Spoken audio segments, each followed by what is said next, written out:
네, 반갑습니다. 루트 컴뱃 시스템 총괄지도사범 김대영 원장입니다. 이번 영상은 제가 이제 그 세미나 들으신 분들 위해서 정리 영상 근데 정리 영상보다는 조금 보완해서 그때 이제 너무 짧게 진행되다 보니까 그날 원래 한 7시간짜리 내용을 1시간 반에 압축해서 전달하려고 하다 보니까 디테일한 부분을 좀 강조를 못한 부분들도 좀 있어요. 그래서 약간 확장해서 필요한 얘기를 해드리는 게 도움이 될 것 같았고, 그 다음에 유튜브 구독하시는 분들 중에 이제 묻지마 칼부림으로 이제 되게 스트레스를 많이 받는 일반인들이 많은 것 같아요. 그래서 솔직히 저는 이게 유튜브를 하려고 하는 게 아니잖아요. 그래서 저희 현직자분들, 이제 군경 뭐 제 그동안 가르친 분들, 필드에서 활동하시는 분들 이제 위에서 제가 도검류 전문가로서 재능 기부 차원에서 만든 건데, 갑자기 이제 일반인들이 많이 늘어난 것 같아요. 더 많이 늘어났어요. 그래서 좀 고민하다가 이제 일반인 분들이 지금 고민인 건 호신용품인 것 같아요. 호신용품. 그래서 뭐 당장에 이제 제가 얘기했듯이 단일 무술 종목으로 스파링 중심의 뭐 대한검대 검도나 펜싱이나 주짓수나 뭐 유도나 뭐 복싱이나 이런 거 하면 좋은데, 그거는 뭐 제가 한 7년 5년 이렇게 얘기하니까 그럼 일단 당장에 뭔가 내 몸을 지킬 수 있는 건 없을까요? 이런 호신용품에 관심이 많은 것 같아요. 그래서 제가 일반인 분들 입장에서 이제 사용할 수 있는 호신용품 소개해드리고, 그 다음에 지금 유튜브 상에 제가 이제 예상은 했지만 또 칼부림 사건이 있고 이러니까 이제 그 시연용 합을 맞춘, 어떻게 보면 스파링의 공방이 2층은 전혀 모르고 이합적으로 어떻게 진행되는지 모르고 뇌피셜로 운동한 사람들, 또 이제 자기들이 자칭 전문가라고 해서 너무 잘못된 정보를 또 막 무분별하게 이렇게 나오고 있는 것 같아요. 그래서 그 예전부터 제가 다 이 말씀드린 내용인데 좀 종합해서 하나, 그러니까 이제 여러분들이 보는 시야가 있어야지 이게 지금 전문가인지 아닌지 판별을 해서 배울 수 있을 거 아니에요. 맞죠? 그래서 나이프 디펜스에 있어서 기본적으로 여러분들이 이분이 전문가냐 아닌지 체크할 수 있는 거 한번 설명을 드릴게요. 물론 이 내용을 하면 또 아마 그걸 또 빼가지고 따라 할 것 같긴 한데 유튜브에 이게 좀 순기능과 동시에 엮이는 것 같아요. 지금 여러분들이 세미나 때 했던 거 루트 컴뱃 시스템이라고 하는 이제 교육 프로그램의 일종인데, 루트 컴뱃 시스템은 뭐 도장이나 이런 게 아니고 이제 비영리 교육 플랫폼이에요. 그래서 제가 그동안 10년 넘게 코칭한 분들이 뭐 대통령 경호처부터 해서 경찰, 검찰, 뭐 각 군 특수부대, 경찰 특공대 뭐 다 포진해 있어요. 전국 각지에 다 포진해 있는데, 이제 분야는 대테러, 프로파일러, 그 다음에 정보수사, 뭐 많은데 이분들이 각각의 교육기관에서 자체적으로 교육을 받고 본인들이 어떤 노하우를 만들어 갈 때, 제가 이제 저는 전부 다 코칭을 하다 보니까 각각의 전문가들이 서로 이제 암묵지, 노하우라고 합시다. 그걸 이제 행정학에서는 암묵지라고 하는데, 베테랑들이 가지는 그런 노하우를 서로 이제 서로 다른 기관의 분들한테 전수만 시켜주면 너무 좋을 것 같은 거예요. 그러니까 지금 뭐 경찰도 그렇고 군특수부대도 그렇고 도검류나 산단봉이나 제가 볼 때는 전부 다 엉터리로 수련하고 있어요. 기본적인 구성 원리를 몰라요. 이합적인 부분도 모르고. 왜냐하면 이게 이제 풀스파링 위주의 무술가가 교육 프로그램 전문가도 없을 뿐더러, 그 다음에 또 시연용 합을 맞춘 형태의 무술을 한 분들은 이게 실제로는 될 거라고 뇌피셜로만 생각하다 보니까 이게 서로 상호 보완이 안 되다 보니까 이게 뭐 그런 문제가 있어요. 그래서 루트 컴뱃 시스템은 제가 그동안 오랫동안 가르친 각 분야의 전문가분들이 서로 간의 노하우, 암묵지를 이제 비공개 세미나를 통해서 서로 이제 배울 수 있게끔 서로가 선생님이 돼서 뭐 전술사격, 대테러, 그 다음에 뭐 해부학, 법의학, 뭐 도검류는 제가 담당하는 거고, 뭐 이런 식으로 서로 가르치고 배우는 거. 그런 비영리 교육 플랫폼이에요. 교육 플랫폼이고, 제가 그날 세미나 때 이제 가르쳐 드린 거는 5년 전부터 개발 진행 중인 이제 일반인 대상 위기 상황 대응 프로그램이에요. 대처 프로그램이고, 이거는 셀프 디펜스 호신술 이런 거하고 아무 관계가 없어요. 이거는 기업체에서 보면, 글로벌 기업에서 이제 뭐 기업체든 글로벌 기업에서 보면 경영 악화 상태가 적대적 환경이 조성되거나 아니면 뭐 사안의 어떤 리스크로 인해서 이제 회사가 위기에 빠질 때 그 위기 관리 시스템이라는 게 있어요. 그 다음에 이제 정부 기관에서는 뭐 예를 들면 우리나라 같으면은 이제 어쨌든 휴전 상황이니까 뭐 북한이 침투했을 때 아니면 뭐 일본에서 이런 행위를 했을 때 우리나라가 어떻게 대응할 것이냐 이걸 시뮬레이션을 만들어 놓을 거 아니에요. 그런 개념이라고 생각하시면 돼요. 그래서 학문적으로는 미시적 관점의 예방범죄야. 그래서 일반 개개인이 특수한 범죄 상황에서 본인이 범죄 리스크를 관리하고 이제 낮출 수 있는 일련의 행동 수칙 매뉴얼이라고 생각하시면 좋을 것 같아요. 그걸 훈련하는 거예요. 그 안에 이제 무술적 기법은 들어가지만 그 무술적 기법은 본질이 아니에요. 그래서 제가 세미나 때 말씀드린 무기 대등의 원칙이라든지 그 다음에 소드 레슬링에서 이제 나이프끼리 이제 든 사람하고 뒤 엉켜가지고 그라운드 상황으로 갔을 때 중요한 몇 가지 원칙들 뭐 이런 내용들은 셀프 디펜스 개념하고는 좀 개념이 달라요. 예, 그래서 지금 하고 있는 내용은 저작권물입니다. 저작권물이고 제가 본업 분야도 그렇고 지금 이쪽 분야도 그렇고 저는 이제 아는 사람들 사이에서는 조금 아는데 이게 이제 뭐 유명 유튜버나 이런 사람들하고는 조금 개념이 다르잖아요. 그러니까 막 빼가서 그냥 좀 제대로 가르치면 되는데 그걸 또 이제 이해는 못한 상태에서 엉터리로 가르쳐요. 제가 조금 이따 예시로 설명드릴게요.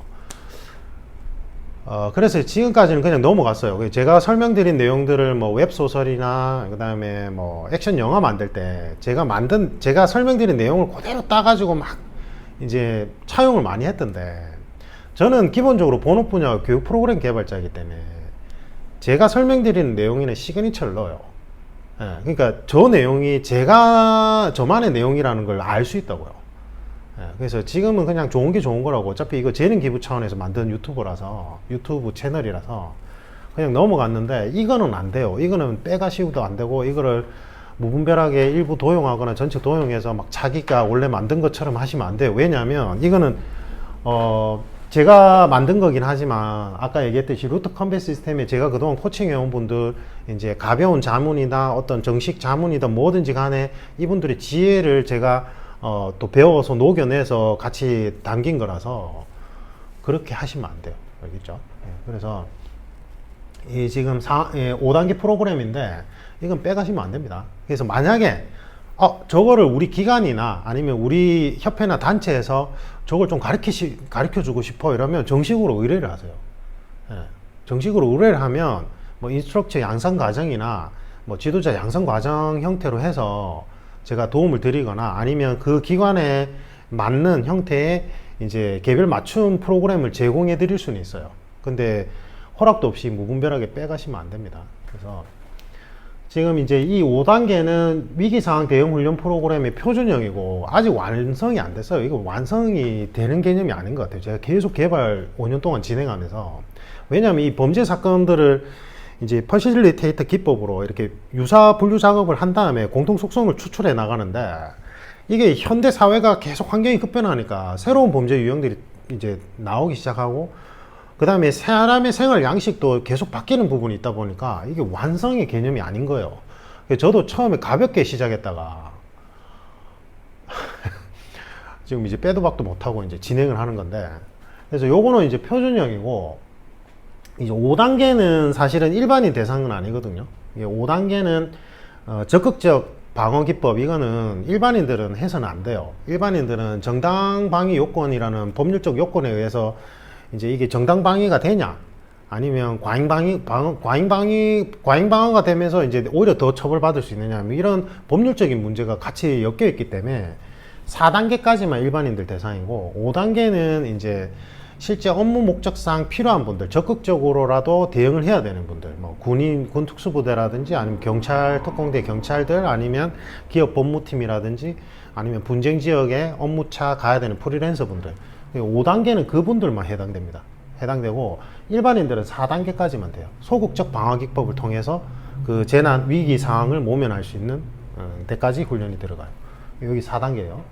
그래서 지금 제가 일반인들한테 필요한 호신용품이 무엇이냐에 대해서 설명드리는 게 4단계의 개념이에요. 근데 갑자기 전화가 와서 끊겼는데, 어디까지 설명했죠? 그래서 일반인들은 여기까지가 해당되는 거고, 그래서 지금 이제 일반인 분들이 소극적 대응 기법을 통해서 범죄 상황으로부터 범죄 리스크를 관리하는, 그래서 소위 그냥 쉽게 얘기해서 호신용품이 뭐가 좋을까라고 그냥 소개만 해드리는 거고, 이것도 전문적인 훈련을 받아야 됩니다. 당연히 4단계도. 1, 2단계가 제일 중요한데, 지금 저한테 막 일반인들인데, 아니면 이제 뭐 시연용 하불무층 무술 위주로 했어. 그래서 이게 도검류 스파링 경험치도 아예 없어. 그런데 이런 사람들이 이제 일반인들이 이런 3단봉을 자꾸 찾는단 말이에요. 3단봉은 5단계의 적극적 방어 기법에 해당돼요. 이건 고도의 훈련을 요구하는 분야란 말이에요. 근데 어쨌든 이 4단계, 5단계는 1, 2단계가 훈련이 안 돼 있으면 4, 5단계 때 호신용품이나 적극적 호신용품, 쉽게 얘기합시다. 그 다음에 소극적 호신용품이 사용이 안 돼요. 왜 그러냐면, 이거는 누구라도 마찬가지인데, 이제 재난이나 범죄 사건에 이제 그런 데이터들을 이제 분석해서 이제 피해자들이 어떠한 심리적 상태에 빠져드는지를 연구해 보면, 범죄 상황이나 재난 상황에 딱 닥치면 훈련이 안 돼 있는 사람들은 그냥 얼어붙어요. 얼어붙는다니까요. 얼어붙고, 그게 이제 터널 시야 증후군이라는데, 우리가 터널에 들어가면 터널 끝에 불빛만 보이는 거예요. 그리고 옆에가 그렇게 어둡지 않은데도 옆에서 일어나는 돌발 병수에 되게 취약해져요. 이게 무슨 말이냐면, 극도의 스트레스 상황에서는 부분에만 집중하고 전체 맥락을 못 봐요. 훈련이 안 돼 있는 사람들은. 이 100이면 100 이렇게 가요. 근데 이제 천성적으로 타고난 사람들이 있긴 있는데, 그거는 이제 여우래로하고, 그래서 이제 군 특수부대라 할지라도 군 특수부대원들이 실제 상황에 이제 닥쳤을 때 똑같이 이런 현상이 일어난단 말이에요. 예, 그건 당연한 거예요. 근데 이분들은 그런 상황을 가정해서 계속 모의 훈련을 엄청나게 많이 하다 보니까 총기 도검류는 아니에요. 제가 계속 얘기하지만 총기 관련해서 이제 그런 상황을 계속 훈련을 하다 보니까 이제 그렇게 얼어붙지만 그냥 매뉴얼대로 기계적으로 이제 나오는 거예요. 그냥 평소에 반복 훈련했던 부분들이. 이게 제 얘기가 아니라 제가 예전에 코칭했던 분 중에, 유튜브라서 자세히는 말씀 못 드리겠는데, 특전사인데 소속이 없는 부대예요. 그러니까 여러분들이 흔히 아는 그런 부대들이 아니고 소속 장치가 없어요. 그러니까 이제 한시적으로 몇 년간 운영된 걸로 제가 조심스럽게 추정을 하는데, 이분이 말씀드리는 내용도 제가 유튜브에는 오픈해서 설명을 못 드리니까. 근데 어쨌든 그렇게 이제 뭐 예를 듭시다. 한시적으로 운영되었고, 그 다음에 군 차원에서 이제 실제 교전 지역에만 이분들을 계속 투입시켜요. 우리 지금 현대 군인들이 이 실제 교전 경험치가 적잖아요. 그러니까 실제 교전 노하우는 데이터를 계속 확보를 해야 되고, 그러니까 정규 부대는 못 보내고. 이해가 가시죠? 이거는 그냥 카더라 통신이라 합시다. 예, 카더라 통신으로 얘기를 하자면, 만약에 이제 이런 분이 여기를 갔는데 처음 교전할 때 어땠습니까? 물어보니까 정신이 하나도 없었어요. 이래요. 그분이 특전사 상사였는데, 카더라예요. 카더라인데 너무 정신이 없었고, 그냥 허둥허둥대고, 그냥 내가 몸에 계속 반복했던 것만 그냥 하다가 그냥 어떻게 끝났는지도 모르고 그냥 끝이 나버렸대요. 처음에 교전, 그 다음 교전. 근데 그 뒤로 계속 이제 뭔가 그 상황들이 인식이 되고 어떻게 해야 될지 눈에 보이기 시작하더래, 이거요. 그러니까 그 총기 관련된 상황에 대해서 그렇게 훈련을 많이 한 전문가들도 1, 2단계 때 그러한 극도의 위험 상황에 노출되면 스트레스로 인해서 그런 터널 시야 증후군이 나타난단 말이에요. 이건 당연한 거예요. 근데 훈련도 안 돼 있는 일반인들이 칼로 쭈치고 이러면 가방을 들고 갖다 대세요. 제가 전에 이제 3단봉 말고 차라리 그냥 가방을 활용하세요 설명한 거 있죠. 그런 동작들이 나올 것 같냐고요. 안 나와요. 몸이 그냥 얼어붙어요. 그리고 막 허둥허둥대고 허우적거리다 말아요. 그 다음에 눈에 들어오는 거 나이프니까 나이프만 잡으려고 허우적거리다 만단 말이에요. 옆에 뭐 탈출로가 있다든지 옆에 지형지물이나 구조를 요구하는 사람, 그런 전체적인 맥락을 못 본다고요. 여러분들은 이걸 자신있게 휘둘러 가지고 확 휘두를 수 있을 것 같지만 절대 그렇게 안 돼요. 그냥 얼어붙어요. 몸이 얼어붙는다니까요. 검도장에 대한검도에 검도 있죠. 풀스파링을 하는 검도장에 처음에 뭐 군특수부대 출신이든 아니면 뭐 다른 무술 하다 온 사람이든 뭐 맨손 무술을 아주 오랫동안 뭐 프로 권투 선수 출신이든 뭐든지 간에 이 죽도 들고 서로 마주 보잖아요. 그럼 이게 몽둥이잖아. 그냥 몸이 얼어붙어요. 처음에는 그 동작이 낯설어서가 아니라 제가 그냥 하고 싶은 거 마음대로 하세요 이래도 이 숙련된 사람들 앞에 딱 서면 그냥 얼어붙어 버려요. 그게 무기가 가지는 힘인데 어떻게 보면 공포심인데 이런 범죄 상황은 그냥 날붙이가 보이고 갑자기 튀어나와서 찔러버리고 예측하지 못하는 변칙적인 상황에서 극도의 스트레스를 주는데 그게 내가 몸이 안 얼어붙고 어떻게 원활하게 움직이겠냐고요. 그래서 제가 1, 2단계 때 이게 이제 저는 주박에 걸린다 이렇게 표현하거든요. 범죄 현장에서 범죄자들이 범죄 피해자, 함정 범죄 피해자들이 범죄자의 그 광기나 범죄의 목적성을 달성하려고 하는 그 광기에 주박이 걸려버려요. 몸이 얼어붙는다고요. 근데 이 몸이 얼어붙는 거를 풀고 내가 부분에 집중하지 않고 전체 맥락을 보면서 내가 이 상황에서 상황을 어떻게 인지하고 그 다음에 어떠한 목적성을 가지고 목적성이라는 거는 이제 급속 탈출을 하든지 아니면 지연 전략을 통해 가지고 이제 우호군이 올 때까지 기다리든지 경찰이 올 때까지 기다리든지 이제 일반인들이 할 수 있는 건 둘 중에 하나인데 급속 탈출하는 것도 능사는 아니랬죠. 왜냐하면 범죄자의 성향에 따라서 내가 도망가면 그거를 사냥감으로 인식하고 끝까지 쫓아오는 범죄자들 유형이 있기 때문에 그것도 현명할 수는 없어요. 상황에 따라서. 그리고 내가 보호해야 되는 가족이나 어린아이가 있을 때는 도망갈 수도 없을 뿐더러. 맞죠? 그래서 그것도 상황에 따라서 상황을 어떻게 인지하고 내가 어떤 목적성을 가지느냐 그거를 순식간에 판단을 내려야 되는데 아까 얘기했듯이 훈련이 안 돼 있는 상황에서는 그냥 몸이 얼어붙어요. 그래서 제가 시중에 유튜브에 나오는 뭐 셀프 디펜스에서 뭐 여성분들이 뭐 밤에 자고 있는데 뭐 강간범이 침투했다 뭐 아니면 뭐 누가 짜러 와서 문을 연다 이랬을 때 뭐 저기 뭐 이 아무거나 들고 뭐 이렇게 해라 뭐 이렇게 던져라 뭐 이러는 게 다 말도 안 되는 헛소리라는 게 그래서 그래요. 몸이 일단 얼어붙는다니까요. 강간 피해 범죄 상황들 전부 다 분석해 보면요. 이제 선천적으로 진짜 담이 크게 태어난 여성분들 극소수를 제외하고 나머지 여성들은 그 범죄자의 칼날 앞에 몸이 얼어붙어서 그냥 순순히 거기서 시키는 대로 하게 돼요. 공포에 질려가지고. 그래서 이게 재판으로 넘어가면, 야, 너도 좋아하지 않았냐? 왜, 그럼 내가 시킨 대로 왜 했냐? 이렇게 이제 막 이게 이 설전이 오고 가게 돼요. 근데 이 범죄 피해자분들은 훈련이 안 돼 있는 상황에서 몸이 얼어붙는단 말이에요. 예. 오히려 범죄자를 더 자극하게 돼요. 훈련이 되지 않는 막 이렇게 뭐 어설픈 이런 거 들이밀고 이러면. 그러면 그때 어떻게 범죄 리스크를 관리할 것인가 이게 이 프로그램의 핵심 내용들인데 그래서 1, 2단계에 대한 가장 효과적인 훈련 방법은 1단계 상황을 인식하고 목적을 설정하고 그 상황 속에서 내가 이제 주박이 걸리지 않고 전체를 보고 원활하게 사고를 돌리려면 1단계에서 반드시 필요한 훈련 기법들은 많아요. 인위적으로 할 수 있는 건 많은데 이제 제일 좋은 건 일반인들이 제일 좋은 건 제가 저번에 설명드렸다시피 스파링 중심, 공격, 폭력이 상시적으로 노출은 되지만 그게 정해진 규칙 안에서 서로 공격과 방어를 하는 폭력이라는 말은 좀 정확하게 맞진 않지만 그런 공격과 방어가 현대 스포츠화 돼서 룰 안에서 안전하게 그거를 이제 공방을 이어가면서 수를 읽고 그 다음에 내가 이제 그러한 폭력적인 상황에 이제 자연스럽게 백신처럼 백신 역할을 할 수 있는 게 뭐라고 했습니까? 그게 스파링 중심의 현대 스포츠화된 무술이라고요. 그래서 킥복싱, 복싱, 그 다음에 주짓수, 레슬링, 이 백신 개념이에요, 이게 일종의. 그래서 이거를 단일 무술을 한 5년에서 7년 이상, 10년 이상 하신 분들은 이제 그런 폭력적인 상황에 노출이 돼도 부분에 집착하지 않고 넓은 맥락을 보기 시작을 해요. 넓은 맥락. 그래서 우리 체육관 같으면 제가 볼 때 우리 체육관 퍼플들은 실력이 상당히 좋아서 퍼플들은 다 될 거야 아마. 블루 안에서도 한 몇 명은 돼요. 제가 볼 때는 보면. 그래서 부분에 집착하지 않고 자기보다 좀 더 잘하는 사람한테 들어갔을 때도 전체 맥락을 보려고 하는 사람들이 있단 말이에요.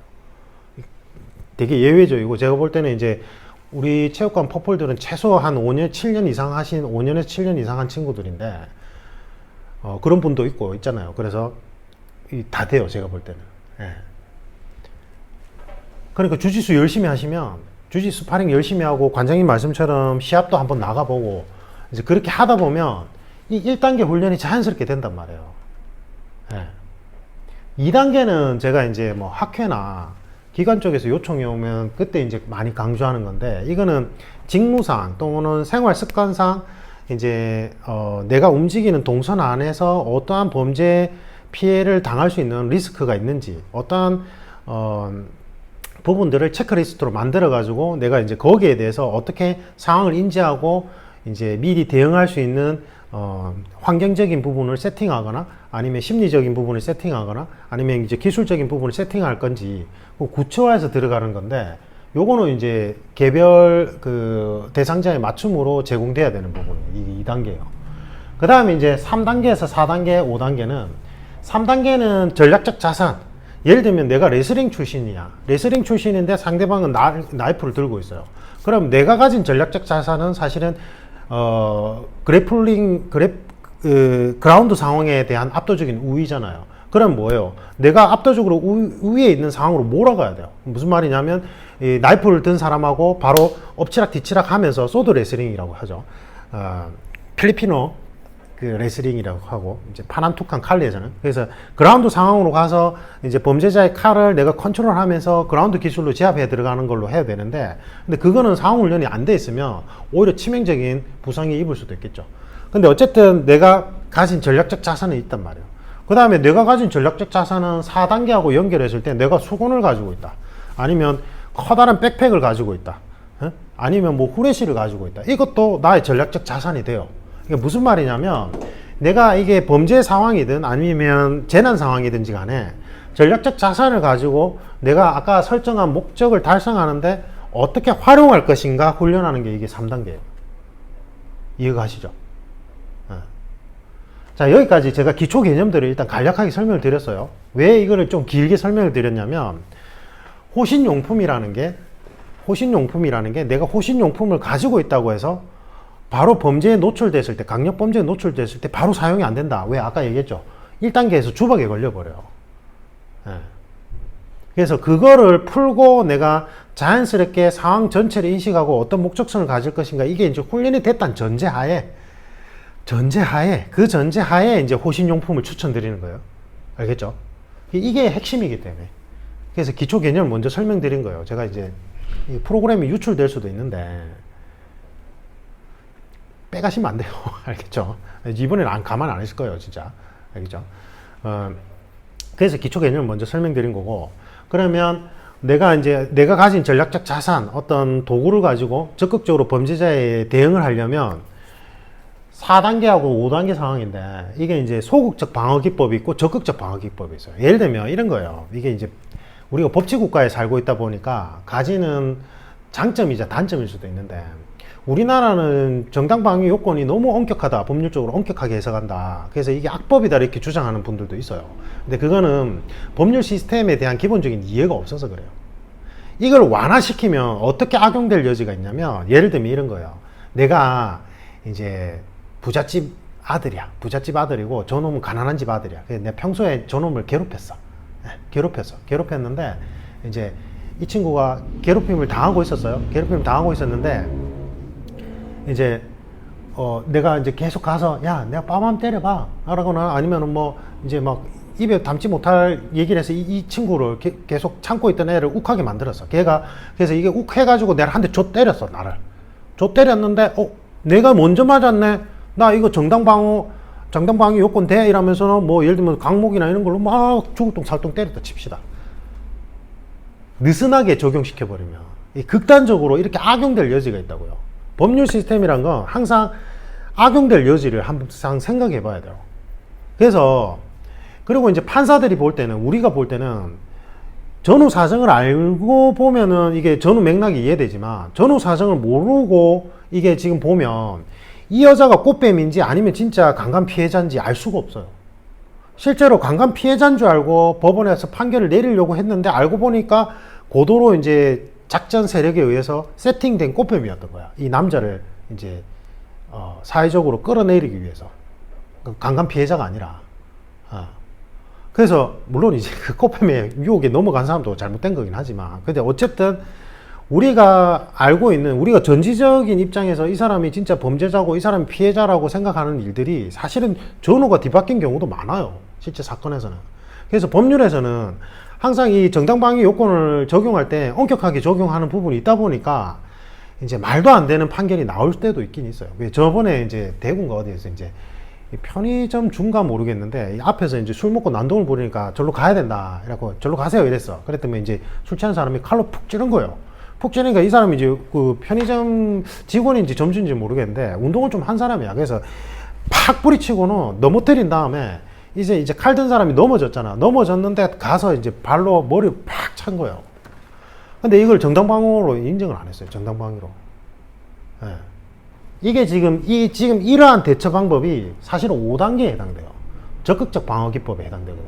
그러니까 소극적 방어 기법으로 가려면 그 사람을 넘어뜨리고 구조를 요청하거나 그 사람이 넘어지면서 정신을 차려서 더 이상 공격을 하지 않는 상황이라면 나도 그 사람한테 위해를 가하면 안 된다는 거예요. 이게 실제로는 힘들죠, 당연히. 예. 그 칼 찌른 사람이 잘못한 게 맞고. 근데 이게 왜 이런 식으로 판결이 내려질 수밖에 없냐면 이게 쌍방폭행 개념으로 가요. 그러니까 예를 들면 저 사람이 나한테 먼저 쌍방을 내려서 나는 먼저 맞으면 무조건 내가 그 다음에 치는 거는 정당방어다. 이게 정당방위가 요건이 성립된다 이래버리면 싸움에서 먼저 때리라고 유도한 다음에 내가 때려가지고 그 사람을 막 엄청나게 많이 때려서 치명적인 부상을 입혀도 나는 정당방어 요건이 되니까 나는 괜찮아 이래버리면 이제 악용될 여지가 생긴단 말이에요. 예. 그래서 일반인들은 아까 얘기했듯이 직무상 필요한 사람들 제외하고 일반인들은 반드시 그 범죄나 재난 상황을 피해를 최소화하면서 소극적 방어 기법을 통해서 나의 안전을 보장하는 형태로 갈 수밖에 없어요. 그래서 이게 어려운 거란 말이에요. 그래서 제가 무슨 도검류 전문가, 나이프 전문가네, 군 특수부대 출신이네 이러면서 이제 이쪽에 있던 사람들이 이쪽에 4단계 부분을 일반인들한테 안 되면 이걸로 찌르세요. 안 되면 같이 찔러버리세요. 같이 휘둘러버리세요. 이러는 게 되게 비전문적이고 위험한 그 이야기가 된단 말이에요. 이게. 그러면 맞아서 찔려서 죽어야 됩니까? 그건 아니죠, 당연히. 극단적인 상황에서 나를 지키기 위한 어떤 액션은 반드시 취해야 되는데, 적극적 액션을 취해야 되는데, 그게 소극적 방어 기법이 있고 적극적 방어 기법을 구별해서 전문적으로 훈련을 받아야 된다고요. 그게 답답한 거예요. 그러면 결론, 호신용품은 뭐가 좋은데요? 그러니까 이제 공격용 무기는 일단은 호신용품에서 다 제외시켜야 돼요. 공격용 무기, 이런 3단봉이나 이런 거는 고도의 훈련을 요구할 뿐만 아니라 이거를 휘둘렀을 때 상대방이 오히려 더 치명적인 부상을 입으면 내가 오히려 가해자가 되는 경우가 더 많이 발생하게 돼요. 판결로. 그리고 아까 얘기했듯이 사실은 주방에 걸려서 이걸 휘두르지도 못할 뿐더러 오히려 휘두르지도 못하고 범죄자 자극해가지고 오히려 더 큰 위험에 빠져요. 그 예전에 영화 중에 이런 게 있었어요. 그 영화에서 이제 3인 강도가 이제 민간 가정집에 침투했는데 들어갔어요. 강도를 하러. 이 사람들은 절대 사람을 해치지 말자라고 이제 서로 강도끼리 얘기를 한 거예요. 왜냐하면 사람을 해치는 순간 이거는 이제 단순 절도에서 이제 이 사건이 커지면 자기들도 잡힐 위험도가 높아지니까 그냥 이제 이렇게 겁만 주고 물건 뺏어가지고 가는 거예요. 이 강도단의 특징이. 근데 여기 나오는 그 대학생 딸아인가 아니면 아빠인가가 모르겠는데 제가 너무 오래돼서 이제 거기서 영화에서 크라브마가를 배운다. 크라브마가 나쁘다는 얘기 절대 아닙니다. 근데 크라브마가를 배워서 이제 상대방이 총이나 나이프로 위협할 때 내가 어떻게 뺐는지를 연습한 거야. 근데 이걸 하려고 했는데 옆에 한 명 더 있고 또 한 명 더 있잖아요. 그러니까 그 안에서 변수는 너무 많단 말이에요. 근데 그거를 이제 자기가 어설프게 하려고 하다가 이제 제대로 되지는 못하고 오히려 이제 강도를 자극해가 강도가 본능적으로 그걸 쏴버린 거예요. 그 영화에서. 근데 이게 영화만 그런 게 아니라 실제 범죄 사건들을 분석해 보면 크라브마가가 대응해서 안 했는데 이 말은 절대 아니에요. 그러니까 영화에서 그렇게 나왔다고. 근데 범죄 사건들을 분석해 보면 그냥 돈을 주고 끝낼 수 있는 상황들을 어설프게 배운 걸 가지고 막 범죄자를 자극하려고 하다가 이런 적극적 무기를 가지고 범죄자를 자극해서 더 큰 범죄에 노출되는 경우가 더 많아요. 그래서 제가 예전 영상에 3단봉이 과연 효용성이 있느냐 이런 영상에서 제가 그때 막 영상을 촬영하다가 그 자세히 설명 못 드리고 넘어간 부분이 뭐였냐면, 제가 이제 버스 속에서 예를 들면은 전문 그 뭐지 소매치기 그 소매치기들이 이제 사시미로 가방을 싹 따가지고 안에 빼가잖아요. 그걸 보면 칼이다 이라고는 적극적으로 뭔가 액션 안 취한다 이러니까 누가 아니 그럼 그렇게 오랫동안 무술수련 해서 그런 부당하고 범죄 상황에서 적극적으로 개입 안 하면 뭐 때문에 무술수련 오래 한 거냐 하면서 이제 막 비판하는 거예요. 제가 그 소매치기범이 칼로 따잖아요. 따는 순간에 그냥 칼이다 이렇게 얘기하고 액션을 취하지 않는 이유는 뭐냐면, 소매치기는 1인으로 움직이는 경우는 없어요. 전문 소매치기는 보통은 3인, 4인, 뭐 아니면 심한 경우는 5인 1조로 움직여요. 그러니까 칼로 사시미 같은 칼로 싹 따는 사람이 있어요. 신문지 감상글로 싹 따는 사람이 있고, 그 다음에 바람잡이 역할을 하는 사람이 한 명 있고, 그 다음에 이제 몸빵하는 역할을 하는 사람이 있어요. 뭐 이름은 다양한데, 그래서 이 몸빵하는 사람은 이 두 명이 잡힐 위험이 닥치면 뒤에 와서 갑자기 칼로 팍 찔러가지고는 그 사람 풀려나게 한 다음에 같이 도주를 해요. 왜냐면 이게 전문 소매치기 업자들은 같이 세트로 움직이니까 한 명이 잡히면 줄줄이 엮여 들어가야 되거든. 그러니까 이 사람을 내가 무리하게 이제 자극시켜가지고 막 칼을 뺏으려고 이러면 그 몸빵하던 사람이 어디선가 나타나서 뒤에서 공격한다고. 그럼 좁은 버스 안에서 그렇게 움직였다가 그냥 칼이다 이러면 그때 어떻게 됐냐면, 칼이다 이러니까 이제 소매치기 범들이 놀래가지고 이제 들킨 거야. 들키니까 버스 아저씨가 경찰서까지 안 가요. 버스 아저씨도 엄청나게 내가 볼 때 전문가야. 바로 문을 열어버린 거예요. 그러니까 소매치기 범들이 그냥 세 명이었어요. 그때 촤락 내려가서 그냥 도주해버린 거예요. 그거 이제 그 경찰서로 만약에 파출소로 가잖아요. 그러면 이제 소매치기 범이 지금 벌써 들킨 상황인데 가면 인질극으로 변질될 수도 있었고, 차 안에 사람이 엄청 많았거든요. 예. 그러니까 그냥 그 사람들 빠져나가고 그 다음에 CCTV 돌려가지고 그 사람들 인상착의 해서 수사기관한테 수사를 맡기는 게 최선이지. 그거 내가 나 칼리 배웠어, 나 삼탄봉 배웠어, 검도 배웠어, 그래가지고 어설프게 그렇게 했다가는 뒤에서 이제 몸빵하는 친구 와서 찌르고 또 다른 사람 찌르는 와중에 사람도 많으니까 또 다른 사람 찌르게 되고 유혈 사태가 벌어지는 거예요. 저는 이제 그런 상황까지, 범죄 상황까지 이제 전부 다 분석을 하고 아니까 그거를 제가 제압을 못해서 안 하는 게 아니라 그냥 칼이다 하고 그 사람들 그냥 빨리 이 복잡하고 사람이 많은 그 버스 안에서 무기를 드는 소매치기범들을 내보내는 게 제일 우선적인 방법이기 때문에 그렇게 얘기를 한 거란 말이지. 그 뒷부분을 설명 안 하니까 이제 그렇게 댓글 단 사람들이 있더라고요. 아는 만큼 보이는 거야, 아는 만큼. 예. 뭔 얘기하다 얘기했죠. 그래서 호신용품. 이제 본론으로 들어갑시다. 짧게 끝낼게요. 그래서 일반인들은 4단계에 있는, 그래서 이제 아까 얘기했던 그러한 법적인 문제도 있기 때문에 상대방한테 치명적인 데미지는 입히지 않지만 나의 몸을 보호할 수 있는 효과적인 방어 수단을 활용해야 되고, 그게 훈련이 안 돼 있는 사람도 충분히 할 수 있는 게 가방이에요. 백팩. 그 다음에 제가 백팩을 메고 다니라는 게 저번에도 얘기했듯이 뒤에서 찔리는 건 답이 없기 때문에 그래요. 그러니까 지금 보니까 또 뭐 어디 유튜브에 막 이런 거 백팩 메고 이제 호신용으로 좋습니다 이러는데 거기까지는 좋아요. 뭐 제 영상을 참고했든지 아니면 자기도 그런 생각을 했는지는 잘 모르겠는데 거기까지는 좋은데 그 뒤부터가 오류가 나타나면은 이제 여러분들이 그 보는 눈을 길러야 돼요. 제가 저번에 얘기했듯이 가방을 예를 들면 들었다 칩시다. 가방을 들었는데 가방을 든 팔을 보통 뻗어요. 본능적으로 일반인들은. 그럼 된댔어요? 안 된댔어요?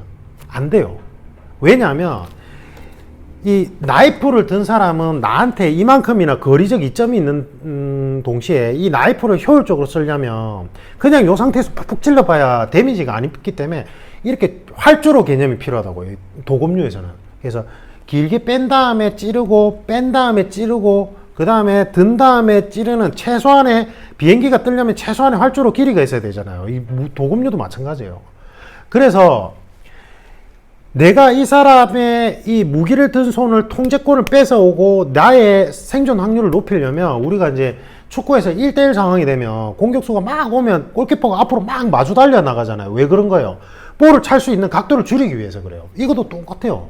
내가 계속 일정한 거리를 줘버리면 무기가 들어오는 공간을 입체적으로 전부 다 허용하게 되기 때문에 무기를 든 사람한테 바짝 붙어버려야 돼요. 아예 도망칠 게 아닌 이상은. 그러면 이 가방을 들고 팔을 뻗어버리면 계속 무기를 휘두르는 간격을 주게 된다고요. 그래서 뭐 만약에 유튜브 영상에 가방을 들고 팔을 뻗어서 치거나 이렇게 걷어내세요 이런 영상이 나오면 그 사람은 어디 딴 데 참고했거나 비전문가예요. 이쪽 분야의 전문가는 아닌 거예요. 예. 아니면 뭐 도검류 수련을 해도 합을 맞춘 형태로만 그냥 기술만 배워가지고는 그럴 거야 라고 생각하는 거예요. 실제로 모의 훈련을 시키면 가방을 앞으로 손으로 뻗으면 나이프를 든 사람한테 계속 거리를 주게 돼요. 심리적 압박에 휘둘리게 되고. 그래서 무기술 디펜스에 있어서 이거는 현대 뭐 나이프 기술이니 뭐니 상관없이 예전에 총이 등장하기 전에 도검류 병법에 있어서 교전 수칙 중에 주요 원칙 중에 하나요. 반드시 내가 방어용 무기를 들고 있다면 그 무기를 휘두르는 각도와 거리를 줄여주기 위해서 몸을 고정시킨 다음에 몸이 들어가야 돼요. 몸이 발로 간압을 확 줄여줘야 된다. 거리를. 팔을 뻗으면 안 되고 몸이 들어간 다음에 그 다음에 제가 뭐라고 했죠? 무기가 날아오는 방향으로 몸을 틀어야지 팔을 이렇게 틀면은 그건 못 버텨요. 실제로 풀 스파링 풀로 휘두르는 풀로를 못 버틴다니까요. 그래서 왜냐하면 우리가 지금 이걸 방어를 해야 되는 사람은 저처럼 운동을 많이 하는 사람도 있겠지만 노약자나 일반인 여성분들도 있잖아요. 근데 그걸 팔을 뻗으라고 하면 안 된단 말이에요. 뻗었을 때 또 아까 얘기했듯이 이제 칼을 든 사람한테 계속 거리를 주게 되는 단점도 있고. 그래서 삼두를 이렇게 딱 정거근에 받치듯이 모은 다음에 몸이 확 들어가야 돼. 확. 그래서 몸이 들어가면서 블럭, 막기, 우리나라 막기, 블럭. 그 다음에 패링, 흘리기. 예. 그래서 그게 이제 소드 레슬링, 이제 필리핀어 레슬링 뭐 이제 예전에 총이 등장하기 전에 맨손 무술 상황에서 이제 도검류가 이제 교전이 일어났을 때 그걸 방어하는 기법이 블럭, 막고 그 다음에 흘리기예요. 막고 흘리기. 예. 그 다음에 이제 뒤엉켜서 이제 그라운드 소드 레슬링 상황으로 가든지 아니면 스탠딩 상황에서 내가 이제 테이크다운으로 해서 충격량을 주든지 뭐 이런 상황, 아니면 확 벌어져서 내가 공격을 하든지 나도 도검류를 들고 있다면 이제 거기서 기인하는 건데, 이거를 뒤를 받치고 무기가 들어오는 방향으로 몸을 완전히 틀어서 블럭을 한 다음에 몸이 확 들어가야 돼요. 확 들어가서 무기를 든 사람의 거리를 뺏어버리고 그 다음에 흘리기, 패닝 한 다음에 그 다음 기술이 들어가야 된다고 제가 설명드렸죠. 이게 원칙이에요, 원칙. 그래서 유튜브에서 뭐 가방을 들고 하세요 하는데 막 그러니까 가방으로 쳐내는 게 있다면 그는 지금 이 기본적인 내용도 모르는 거예요. 예.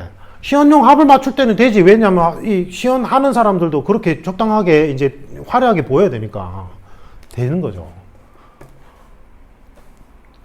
근데 실제로는 그렇게 안 돼요. 그 다음에 이제 좋은 거는 수건이 좋아요. 수건. 원리는 똑같아요. 블럭, 패링, 그 다음에 거리. 그러니까 블럭 패링 할 때 거리를 확 좁혀가지고 무기를 든 사람이 무기를 드는 각도와 거리를 뺏어버리고 내가 무기를 든 사람의 손을 컨트롤해야 돼요. 그래야 되는데 이 수건도 너무 좋아요. 근데 수건도 보면 비전문가들 유튜브에 나와서 뭐 어떻게 하는 줄 알아요? 양손으로 감싸진 다음에 이렇게 자꾸 휙휙 감아가지고 뭐 해요. 칼을 든 사람이 바보가 아닌 이상 그거 감기는 동안에 가만 안 있어요. 어느 정도 훈련이 된다면 이 다음 연타 공격이 들어가고, 그 다음에 제가 그랬잖아요. 도검류는 기본적으로 발로 움직여서 공간을 확보하기 때문에 그렇게 가만히 서 있지도 않아요.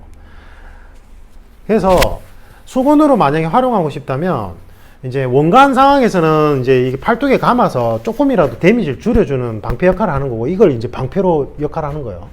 아니면은 이제 적극적으로 그 우리가 가방으로 했던 것처럼 하려면 한쪽을 이 jon권 부분을 이렇게 감싸세요. 그럼 내가 이제 주먹으로 칠 때도 단련이 안 돼 있는 여성분들도 이 주먹 피해를 데미지를 최소화할 수 있으니까 jon권 부분을 이렇게 싼 다음에 한쪽은 이렇게 잡아야 돼요. 이렇게 잡아야지만 블록을 하고 패링을 했을 때 그 다음 손을 내가 자유자재로 움직여서 그 무기를 든 사람의 손을 컨트롤할 수도 있고 이걸로 가격도 할 수 있단 말이에요. 근데 이렇게 안 잡고 이걸 같이 엮어버리면 내가 내 두 손을 꽁꽁 싸매게 돼요. 예. 움직임이 훨씬 제한적으로 걸린단 말이에요. 그래서 수건을 활용하고 싶다면 이렇게 잡고 블럭, 패링, 블럭 패링 할 때 팔을 뻗는 게 아니라 몸이 전체가 확 들어가야 돼요. 이게 제가 다음에 우리 제자들 시범 영상을 올려드릴게요. 이해가죠? 그래서 유튜브에 가방을 들고 뭐 앞으로 뻗으세요, 뭐 가방으로 쳐세요. 이거는 제가 볼 때는 지금 도검류의 기본적인 디펜스도 아예 모르는 거예요. 그거는. 아예 모르는 거예요. 그냥 시연용 합을 맞춘 것만 주구장창한 거예요. 그렇게 되면. 그거는. 그 다음에 활용하기 좋은 거는 이게 이제 전술 뭐 이렇게 후레쉬 이런 거 보면 되게 엄청나게 밝은 거 있죠.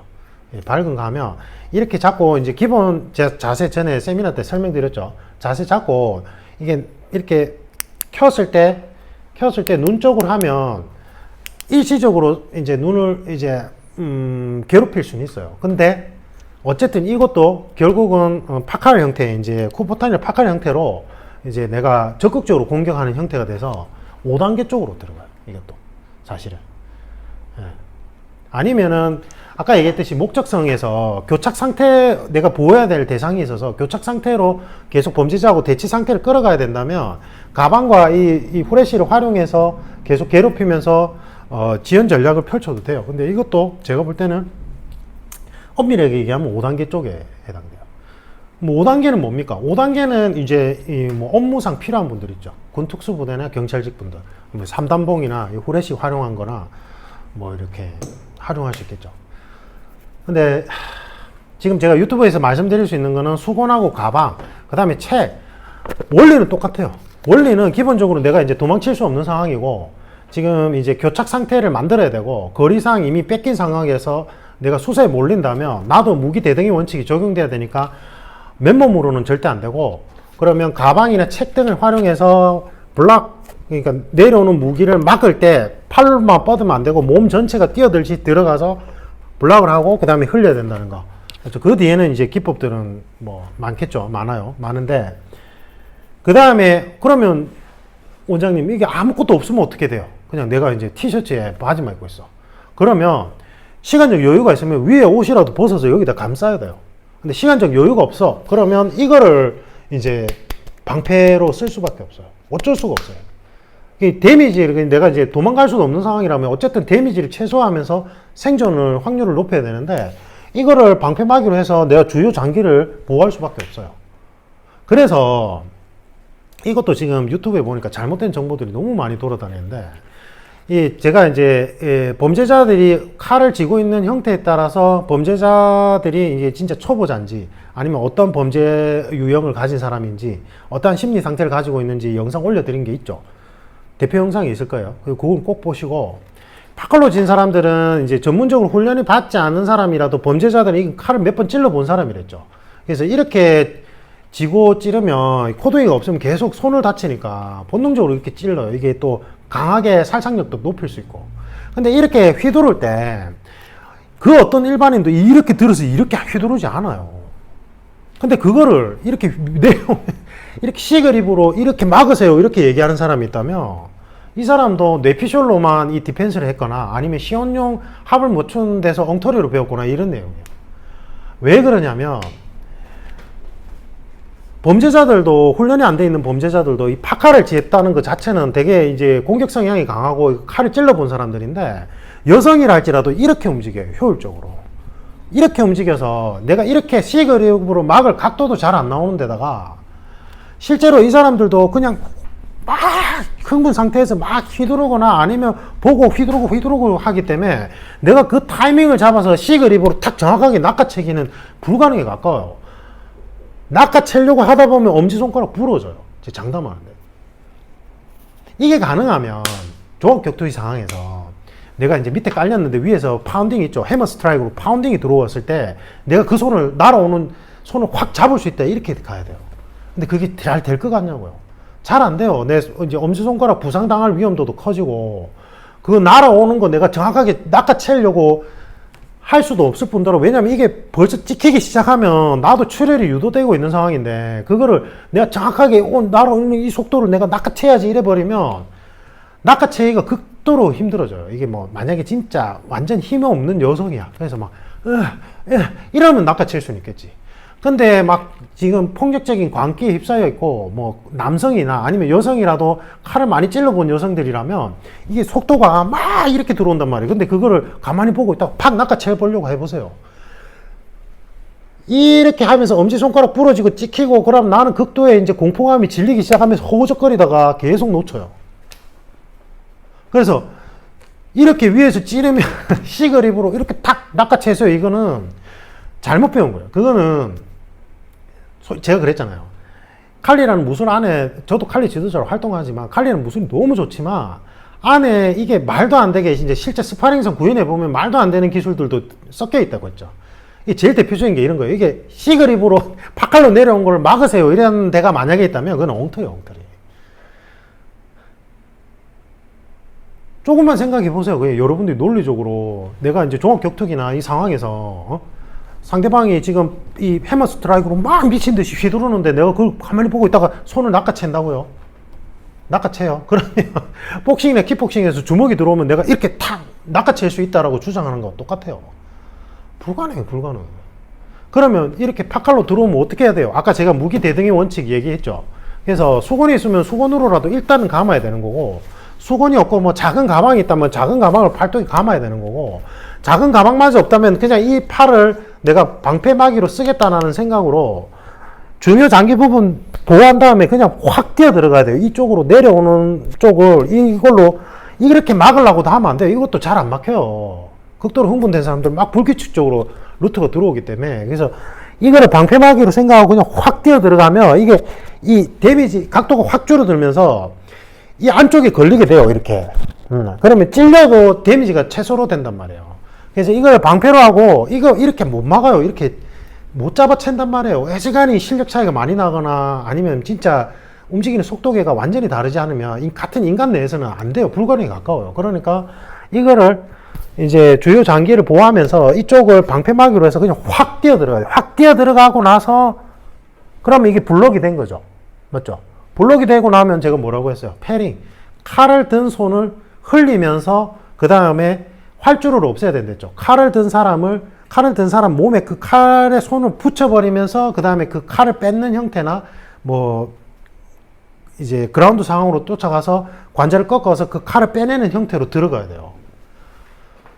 근데 그런 상황으로 들어갈 때 이제 주짓수 하신 분들은 너무 이제 유용성이 크죠. 그게 전략적 자산이 크단 말이에요. 그래, 그라운드에 대한 숙련자들은 진짜 엄청난 전략적 자산을 가진 거예요. 타격 전문가들도 마찬가지예요. 복싱이나 킥복싱 하는 분들도 그냥 이렇게 지금 기본적인 수칙과 요령만 알면 그냥 볼인 타이밍에 그 칼 들어오는 타이밍 읽기 쉽거든요. 이분들은. 그럼 그냥 확 들어가면 된단 말이에요.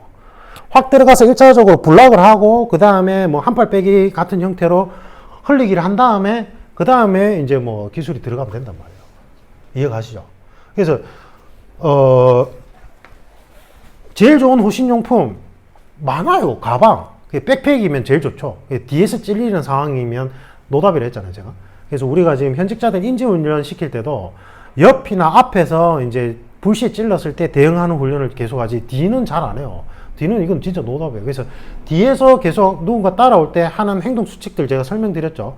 바로 이렇게 돌아보면서 확인하면 안 된댔죠. 그것도 기억을 하시고, 그 다음에 일상생활용품에서 사용할 수 있는 거, 가방, 그 다음에 책, 그 다음에 안 되면 쌕쌕 가방이죠. 쌕쌕 가방이랍니까? 뭐랍니까? 그 조그만한 거 가방. 그것도 괜찮아요. 일단 뭐 팔에 감기만 하면 되니까. 정 안 되면 수건도 괜찮아요. 네. 그래서 아까 얘기했듯이 수건으로 디펜스 블럭을 할 때는 이 자세로 가야 돼요. 이렇게 가면 안 된댔죠. 이 자세로 가야 되는 거. 그 다음에 유튜브에서 지금 계속 잘못된 비전문가들, 저는 좀 그렇게 안 했으면 좋겠어요. 제가 지금 코칭하고 우리 전문 자문위원분들 중에 최고 특수부대 전역하시거나 아니면 현직으로 계시거나 아니면 이제 경찰 특공대로 넘어간 분들도 있는데, 이분들이 이구동성으로 하는 건 본인들이 있을 때는 총기 위주의 교육이다 보니까 이 나이프나 맨손 근접격 투술에 대한 교육이 너무 제대로 안 이루어졌다, 너무 아쉽다, 이 얘기를 본인들이 입으로 얘기한단 말이에요. 그러니까 군 특수부대는 현대 군 특수부대는 총기 전문 분야의 전문가들이지 이런 기본적인 도검류 스파링 경험치가 없어요. 제가 볼 때는. 그러니까 시연용으로 자기들끼리 나와서 하는 게 어떻게 합니까? 두 다리를 고정해 놓고 서로 막 찌르려고 주고받고 있어요.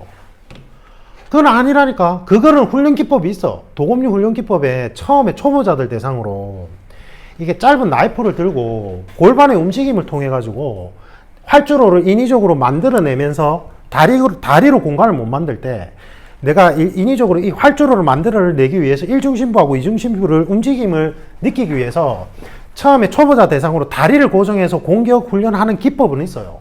근데 그거는 많이 하면 안 좋아. 왜냐하면 그게 습관화되면 치명적이기 때문에. 그래서 나이프든 둔기류든 기본적인 무기의 움직임은 공간을 장악하는 거예요. 선점해야 돼요. 공간을 선점하고 이거는 그냥 확인용이에요. 확인용.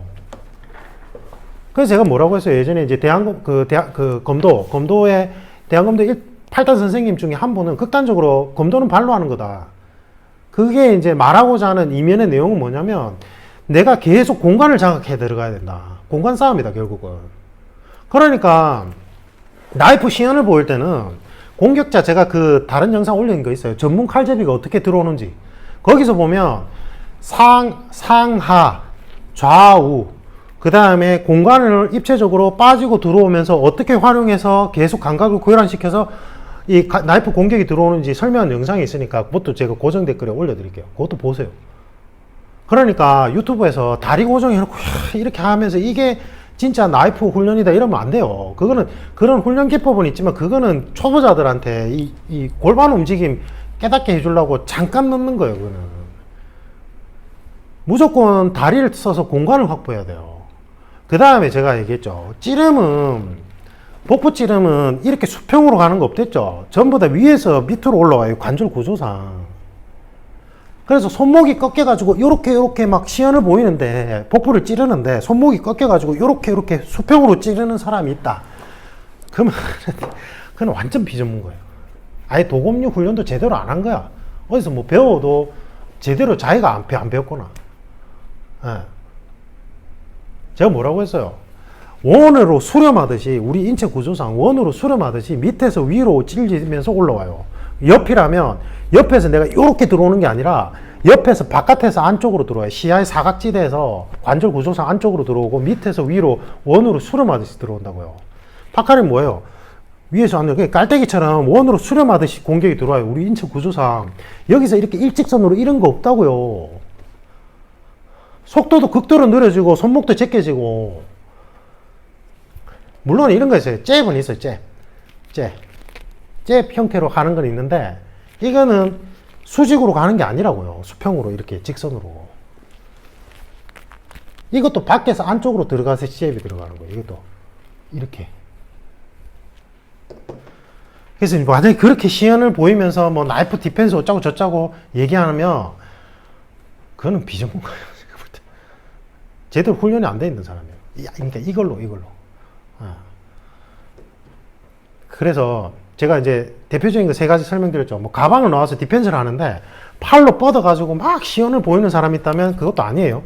그것도 도검류 풀스파링 형태의 스파링 경험치기 없고 그냥 시연용 합을 맞춘 형태로만 한 사람들이에요. 제가 볼 때는. 왜냐하면 기본은 공간 장악이랬죠. 그래서 무기를 든 사람의 공간을 내가 선점해서 잡아먹어야지만 내가 그 다음 수부터 스파링을 해보면 계속 이점이 생겨난단 말이에요. 그래서 몸이 뛰어들어가야 돼요. 가방을 가지고 블럭을 한다면 몸 전체가 뛰어들어서 그 사람의 공격을 할 수 없는 각도와 거리를 잡아먹어야 된다는 거예요. 맞죠? 그 다음에 뭐 이렇게 내려 찍는데 시그립으로 막으세요 이러면 그것도 말도 안 되는 거랬죠. 맞죠? 네. 블럭은 이런 식으로 낚아채듯이 못 들어가요. 이거는 그렇게 따지면 종합격투기나 킥복싱이나 복싱에서 날아오는 주먹을 내가 이렇게 낚아채봐라 이거하고 똑같아요. 그게 나와요. 그게? 안 나오잖아요. 말도 안 되는 거라고요. 그 다음에 또 뭐 있었죠? 그 다음에 뭐 찌르는 거 시험 보이는데 이렇게 제끼면 안 돼요. 이렇게. 요렇게 들어오면 이렇게 들어온다고 착각한단 말이에요. 일반인들은. 그리고 본인조차도 제가 볼 때는 그 나이프 오펜스가 제대로 훈련이 안 돼 있는 거고. 그 외에도 많은데,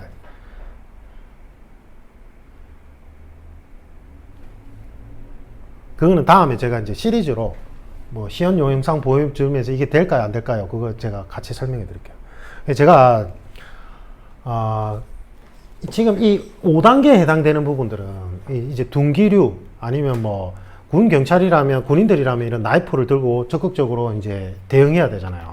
그럼 이제 이게 어떻게 보면 공격 무기예요. 공격 무기로 대응을 할 때는 고도의 훈련도, 숙련도를 많이 요구하고, 제가 우리나라 군경 쪽에 외국도 마찬가지지만 너무 아쉬운 게, 이게 결국은 도검류인데 둔기류잖아요. 이게 풀스파링 형태로 계속 경험칙을 쌓아가지고 그런 교육 체계를 만든 사람이 없어요. 그러니까 이게 내피셜로는 당연히 될 거라고 생각하는 거예요. 제가 보면 너무 답답해요. 그게 너무 많아요. 너무 많아요, 진짜. 그러니까 이게 말하는 방식이 딱 어디서 차이가 나냐면, 제가 이제 코도 잠깐 갔을 때 그때 그 임사범님이 어떻게 얘기하냐면, 코드의 콤비네이션 기술 보여주면서 이제 잡아채고 기술 들어가고 뭐 테이크다운 들어가고 뭐 이런 이제 얘기하면서 본인만의 노하우 기술을 얘기해 주는데, 보니까 우와 이래요. 이제 수련생들이 우와 저거 진짜 될 것 같다 이래요. 근데 딱 반응을 본 다음에 그 임사범이 딱 뭐라고 얘기하냐면, 이게 될 것 같죠 이러면서 웃으면서. 근데 제가 실제로 시합을 해보니까 상대방은 또 이렇게 반응하니까 이게 실제로는 정말로 안 되더라. 정말 운 좋으면 되는데 정말로 이게 확률상으로는 기술이 제대로 콤비네이션이 안 되더라고. 왜냐면 상대방도 이렇게 움직이기 때문에. 이렇게 얘기해요. 그러니까 풀스파링으로 시합 위주로, 그러니까 풀스파링의 현대 스포츠화된 무술의 투기 종목을 하시는 분들은 항상 이렇게 얘기해요. 우리 주짓수 도장의 관장님도 마찬가지예요. 주짓수 기술 막 수업하다가 요건 요렇게 들어가는데, 이게 실제로 시합을 해보면 상대방도 요렇게 방어를 하니까 실제 이 기술이 이렇게 깔끔하게 들어가지 않더라. 그러면 이거를 깔끔하게 넣으려면 이러이러한 노하우가 필요하다. 이렇게 얘기해요. 지금 제가 무기술 관련해서 설명할 때 계속 이런 식으로 얘기하고 있죠. 이게 이 기술 자체가 문제는 아니지만, 대상자나 또는 대상자의 심리 상태나 대상자의 훈련 양이나 대상자의 반응에 따라서 이 기술이 될 수도 있고 안 되거나 아니면 이런 부작용이 나올 수 있다. 이렇게 얘기하잖아요, 계속. 그러니까 스파링 경험칙이 풍부하게 있는 이쪽 분야 전문가들은 항상 이렇게 얘기를 해요. 근데 비전문가들이나 시연용 합을 맞춘 것만 한 사람들은 세미나가 열면 어떻게 하는 줄 알아요? 기술은 시연은 그럴듯해요. 막 이러면 막 이렇게 하고 이렇게 하고 막 이렇게 하고 이렇게 하세요. 이래요. 된다고 얘기를 해요. 근데 하나하나 짚어보면 다 오래요. 실제로 폴스파링 해보면 상대방의 반응에 따라서 그 기술이 극도로 제한되거나 아니면 여러 가지 부작용이 나오는데 그거를 설명을 못해요. 왜냐면 해본 적이 없거든. 그냥 액션에 영화 액션 짭 한 맞추듯이 그렇게 배워왔고 자기도, 그리고 그렇게 가르치니까 그게 다 될 거라고 생각하는 거야. 그리고 약속 대련 해보니까 되거든. 약속 대련이니까 되지. 제가 그랬죠. 이렇게 칼이 내려올 때 이렇게 지금 칼레 사파피안처럼 같이 방어와 동시에 파고 들어가는 게 될 것 같죠. 그런데 실제로 무기 휘두르는 사람은 이렇게 위로 안 들어요. 이렇게 들어서 여기에서 붙어가지고 여기서 뻗든단 말이에요. 근데 이 틈 사이를 어떻게 내가 양팔로 파고 들어가요? 칼렌 사파피엔 크라브마가는 버스팅이에요. 그러니까 그 기술 자체가 안 된다는 게 아니라 극도로 제한되는 상황들이 많이 펼쳐져요. 실제로 스파링 해보면. 근데 그거를 얘기를 해줘야 된단 말이에요. 그게 핵심이라고요. 기술 자체가 핵심 아니에요. 사람이 두 팔 두 다리로 인류가 지금 이러한 무술이라는 투기 종목을 개발한 지가 수천 년이 흐르기 때문에 다 거기서 거기에요, 기술은. 근데 이 기술이 실제 상황에서 상대방의 키가 작고 크냐, 아니면 상대방의 성향이냐, 아니면 상대방의 플루가 어떻게 들어오냐에 따라서 이게 어떤 식으로 활용이 되고 어떻게 적용이 되는지를 설명해야 된다고요. 그래서 제가 단일 무술 종목으로 풀스파링 경험칙을 최소 7년 이상은 해야 된다는 거예요, 무술 지도자들은. 자, 정리합시다. 일반인들은 소극적 방어 기법을 통해서 방어하셔야 되고, 여러분들이 활용할 수 있는 거, 아까 얘기했지, 법률적인 문제까지 고려해서 이제 여러분들이 적극적으로 활용할 수 있는 거는 가방, 책, 수건. 그래서 무기 대등의 원칙상 방어용 생활용품을 활용하시면 제일 좋고, 그 다음에 이제 소리 아주 크게 나와서 이제 눌러서 범죄자들의 범죄 목적성을 애초에 원천 차단하는 것도 너무 좋아요. 근데 이제 이 신림역 칼부림처럼 갑자기 튀어나와서 칼로 찌르는 상황은 진짜 극단적인 상황인데, 이거는 이제 여러분들이 이제 방어용 도구를 가지고 어떻게 지금 생존 확률을 높이느냐는 별도의 훈련을 하셔야 된다는 거예요. 알겠죠? 도움 되셨길 바랍니다. 이상입니다.